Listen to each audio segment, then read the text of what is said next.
Welcome to The Explainer. Today, we're doing something pretty amazing. We're winding the clock all the way back to a very specific, honestly fascinating moment in time, the year 1805, right in the coastal town of Eastham, Massachusetts.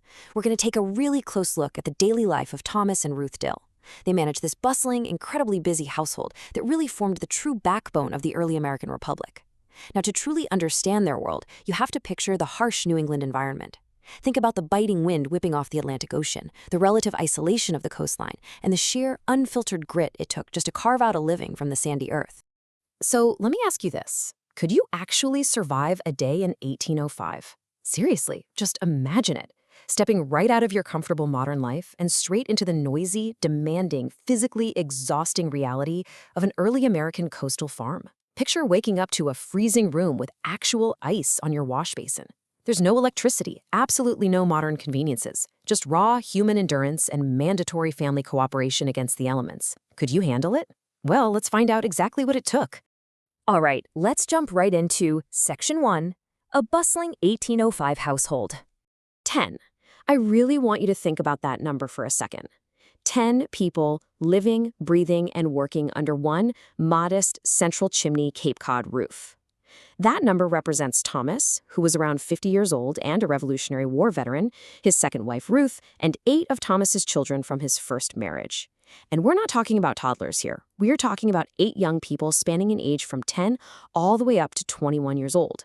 Just imagine the noise, the energy, the sheer volume of bodies packed into those incredibly tight sleeping lofts. The air would be thick with the smell of wood smoke and damp wool, filled with the constant clattering of pewter plates. Siblings shared beds just to stay warm, the older kids were always supervising the younger ones, and the whole house was just in a state of constant swirling activity. Now, you might think having 10 people under one roof was just for love and companionship, right? Absolutely not. This small army of siblings was a strict, absolute economic necessity. To survive in 1805, every single pair of hands was required to keep the farm running, the family fed, and that bitter winter cold at bay. It took immense, relentless physical endurance to run a household of this size. Literally, if just 1 or 2 people fell ill, the entire system faltered, and that threatened the family's very survival. Moving right along to Section 2, the daily grind for survival. Let's step outside that crowded house and out into the sandy, salty air of Cape Cod. You'll see that work back then was heavily divided by gender. For the men, older teenage sons like 19-year-old Obadiah and 16-year-old Jabez looked out toward the fields and the sea. They farmed the thin, unyielding Cape Cod soil, dug clams along the freezing mudflats, and even started taking dangerous berths on fishing vessels, facing that freezing salt spray. Meanwhile, over in the female sphere, 14-year-old Elizabeth was mastering the incredibly hot, demanding work of the open hearth. She's working shoulder to shoulder with her stepmother, Ruth. They were constantly lifting 30-pound iron pots, spinning wool, weaving cloth, churning butter, and frantically preserving food just to make sure the family didn't starve when the deep freeze of winter finally hit.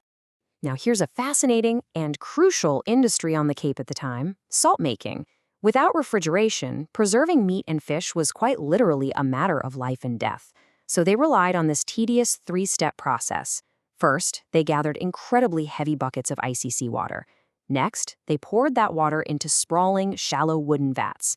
And finally, they just waited. They waited for the sun and wind to slowly evaporate the water so they could harvest the remaining salt. It was backbreaking, monotonous work.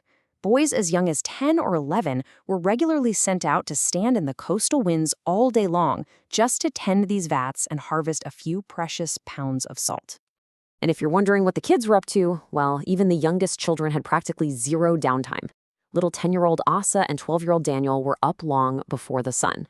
Imagine being a kid, and your morning routine consists of hauling endless heavy buckets of water from a freezing well, lugging massive piles of firewood just to keep the hearth from dying, making sure all the livestock is fed, and relentlessly weeding the kitchen garden.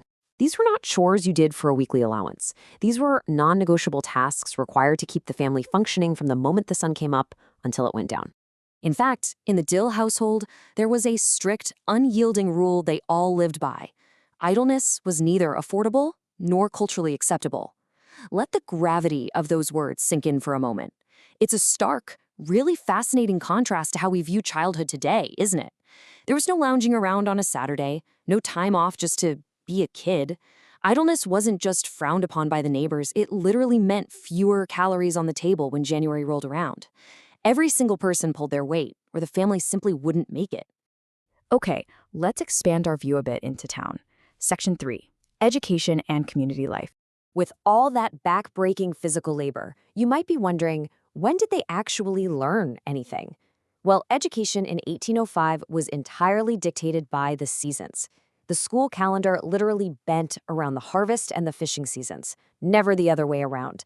In the bitter winter, when the frozen ground halted farm work, the younger boys crammed into a drafty schoolhouse to learn their basics and religion. When summer finally arrived, the youngest kids and the girls took their turn, focusing heavily on reading and essential needlework.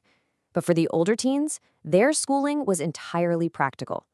It happened year-round through hands-on trade apprenticeships, learning the intricate ropes of navigation, carpentry, or commercial fishing. But beyond the schoolhouse, the entire town was tightly bound together, and the local congregational church meeting house was the absolute beating heart of their world. They held these massive, all-day Sunday services, but this wasn't just for worship. The meeting house was the social glue of the community. It's where you shared the week's gossip, where romantic sparks flew across the pews, and where town business was debated face-to-face in raw, loud, direct democracy. Picture a packed room, the air thick with wood smoke, with passionate arguments over local taxes or land disputes echoing off the wooden walls. It was also where 50-year-old Thomas, standing tall in his uniform on militia training days, maintained deep, hard-earned respect among his peers as a veteran of the Revolutionary War. Which brings us to Section 4, Leisure and Celebration. Now, it wasn't all just grueling work and solemn church services, I promise. Rural New Englanders were actually incredibly clever. They managed to disguise their most tedious agricultural labor as massive, raucous parties called husking bees. In the crisp autumn air, neighbors would descend on a barn to strip mountains of husks from the corn harvest. But they certainly didn't do it in silence. They brought roasted meats, sweet cider, fiddles, and dancing that went on long into the night. They completely turned absolute exhaustion into genuine community celebration. And here's my absolute favorite part about the husking bees. Right in the middle of all that work was this fantastic bit of humanizing fun. If a young man happened to uncover a rare red ear of corn while stripping the husks, tradition dictated that he was immediately entitled to a kiss from the girl of his choosing. It was this incredibly sweet, perfectly sanctioned bit of harmless flirtation woven right into the fabric of their farm work, all happening to the cheers and watchful, smiling eyes of the entire community. When they did find some true leisure time, the entertainment was simple and intensely tied to the seasons. The women gathered for elaborate quilting bees, their fingers flying as they talked. The entire town practically shut down to enjoy massive Thanksgiving feasts and roaring Independence Day bonfires, events that must have felt deeply poignant for veterans like Thomas. In the dead of winter, you'd find the kids sledding and ice skating on the frozen, windswept Cape Ponds. And in the dark evenings, it was all about hearthside storytelling. These simple, communal pleasures brought them together, culminating each week in a rare, sacred day of rest on Sunday. Finally, let's take a look at Section 5, A Family in Transition. Because the thing is, as we look toward the horizon, we realize that this bustling, loud, densely packed 1805 snapshot, it's actually incredibly fleeting. In 1805, the household is unified. It's operating at peak capacity like a well-oiled machine. But the older boys are right on the threshold of adulthood. By 1808, the eldest, 21-year-old Ezekiel, marries Mary Hickman and leaves the nest. As the years march on, the younger sons will eventually scatter, many of them packing their bags and heading toward the bustling docks of Boston to seek better trade opportunities. That tight-knit circle, once gathered shoulder to shoulder around Thomas and Ruth's hearth, is beginning to unspool. It's easy to overlook families like this, but this ordinary, hard-working household represents the true, unwritten history of America. Sure, they didn't sign the Declaration of Independence, and their names aren't carved into grand monuments in Washington, but families exactly like the Dills were the true fabric of the early republic. Their daily grind in the sandy soil, their deep community ties, and their shared resilience against the elements, they quietly built the very foundation of the country we live in today. So I want to leave you with a final, provocative thought. We might not be evaporating seawater for salt or harvesting corn by hand in the freezing wind anymore, but we all navigate the transition of children growing up, the deep human need for community, and the delicate balance of work and family. Knowing the immense physical toll and the tight-knit bonds of the Dill family, what parts of their 1805 daily struggle do you recognize in your own life today? Take a moment to reflect on your own family history.